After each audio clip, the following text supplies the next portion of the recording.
Jean-Louis, nous sommes de retour en studio et vous, juste de retour de Barcelone où vous avez suivi les premiers essais de la saison 2018. Alors racontez-nous Jean-Louis, le mauvais temps, il a été pas mal présent durant ces journées. Lewis Hamilton a réalisé le meilleur chrono et Mercedes a déjà effectué ses tests d'endurance. Et oui, ils ont tout fait. Alors d'abord, bonjour à toutes et à tous. On se retrouve pour une saison, la saison 2018. Géraldine, on va la suivre, vous et moi. Test de Barcelone 1. Sur les 4 jours, on a eu finalement un jour de correct. Non pas de beau temps, non pas de chaleur, mais une piste sèche. Très embêtant tout cela pour les pneus, parce que même si la piste est sèche, elle reste quand même à 4 ou 5 degrés dans l'atmosphère générale. Vraiment, il n'y a pas de quoi pavoiser. Très difficile pour les pneus, même les pneus les plus tendres.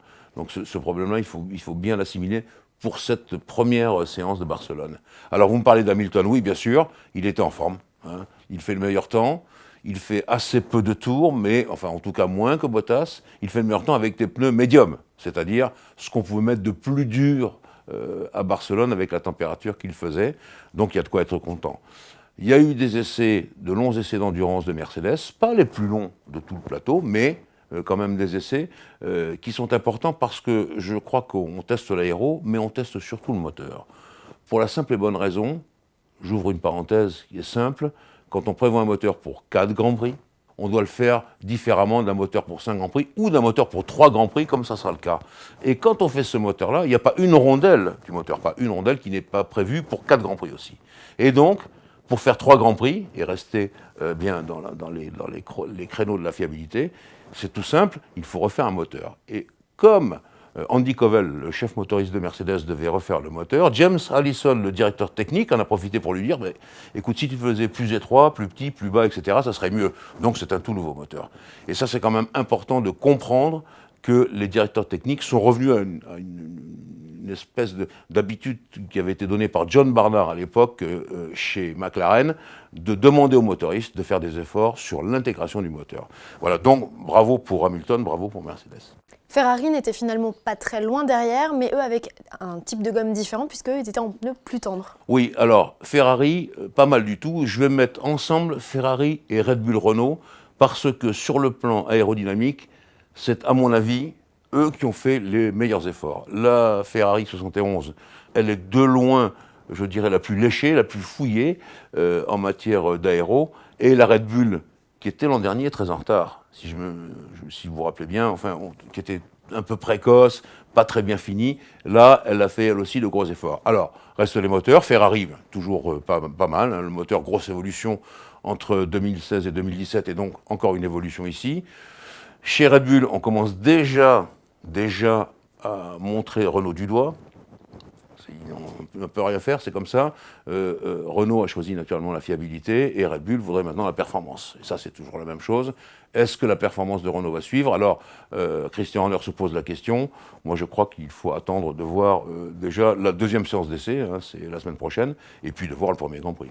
Vous parliez de moteur Renault, Honda est passé avec ce motoriste. Est-ce qu'on peut dire que finalement c'est la 4e force là en ce moment de ce championnat ? Pas mal du tout, parce que finalement en endurance, il n'avait jamais fait autant de tours. Alors là, j'ouvre à nouveau le chapitre du directeur technique et du motoriste. Est-ce que, à l'époque chez McLaren, la voiture n'était pas si extrême que McLaren avait demandé à Honda de faire des choses que Honda finalement ne voulait pas le faire? C'est une question qu'il va falloir se poser tout au long de la saison.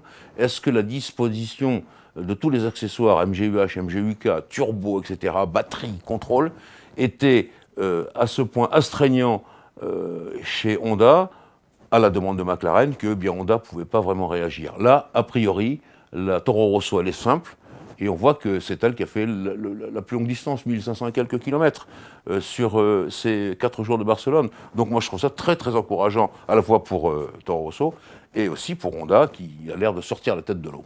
Et Renault ?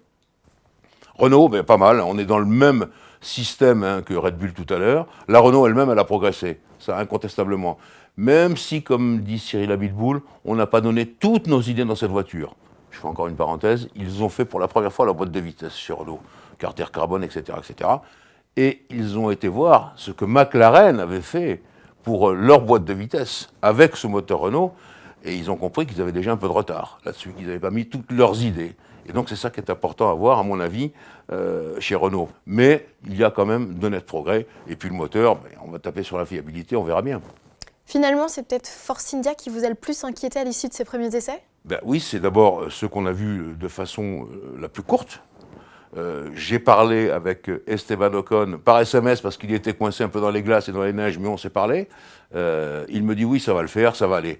Mais ils ont fait des essais extrêmement courts par rapport à toutes les autres équipes. Et bon, je m'inquiète un peu pour Ocon parce que c'est quand même un peu le chouchou des Français. Pierre Gasly, lui, je suis rassuré parce qu'il a fait 180 et quelques tours. Donc c'est la plus longue distance qu'il ait fait en Formule 1 de sa vie, finalement. Donc ça va avec la Toro Rosso Honda. Et puis il reste Romain Grosjean, qui attend beaucoup de la voiture, qui rêve, ça c'est le papier que j'ai fait pour Autoplus, d'être dans les 10 premiers. Vous voyez que c'est modeste comme objectif, mais je sais que du côté à la fois du moteur, puisque c'est le moteur Ferrari, comme sur les Sauber Alfa Romeo, et que c'est le même moteur que la Scuderia, je pense que ça va marcher. Il faut que la voiture soit un peu mieux, un peu plus agile, un peu mieux finie pour les Grands Prix.